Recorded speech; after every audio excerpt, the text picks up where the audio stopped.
جب اللہ سے دعا کی جاتی ہے تو عام طور پر کہتے ہیں اللہ اپنے حبیب کے صدقے میں ہمیں سیدھی راہ دکھا. اس کا موجودہ دور کے حوالے سے کیا کانسیپٹ ہے؟ جو کام بھی ہم اللہ کے ساتھ کریں وہ ایک عبادت کا جز ہو جاتا ہے، اور اس میں کامل پیروی ہونی چاہیے حضور کی اور صحابہ کی. یہ صحابہ سے ثابت نہیں ہے. اس میں یہ ہے کہ ذرا بھی ہم ادھر سے ادھر ہو جائیں گے تو خطرے میں پڑ جائیں گے، مشتبہات میں آ جائیں گے.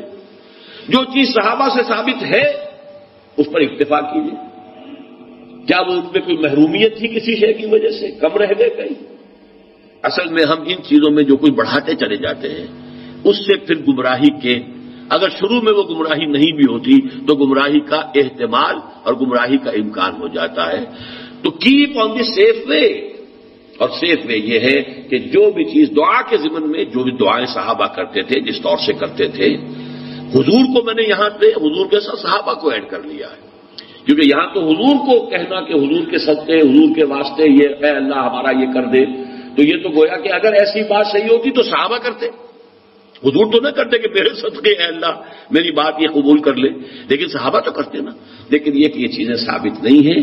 بس یہ دلیل میرے نزدیک اصل ہے. اب آپ اس پر عقلی دلیل لائیں نقلی دلیل لائیں، اس کا کوئی فائدہ نہیں. پہلے اصول طے کروا لیجئے ما انا علیہ واصحابی. دین وہ ہے جو حضور کے طرز عمل سے اور حضور کے صحابہ کے طرز عمل سے ثابت ہو جائے. اس اصول کو جتنا پختہ کر لیں گے پھر اس کے حوالے سے بھائی لاؤ ثبوت لاؤ، بس ٹھیک ہے. آگے کی بات، کسی بزرگ کی بات، کسی صوفی کی بات، کسی ولی کی بات، کوئی شے دلیل نہیں ہے دین میں.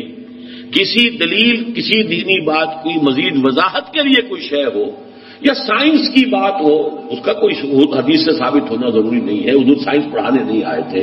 وہ فلسفے کا مسئلہ ہو، دین کی بات، عقیدے کی بات، عبادت کی بات، اور دعا جو ہے وہ خل عبادت ہے، عبادت کا جوہر ہے. اس میں یہ ہے کہ ما انا علیہ واصحابی.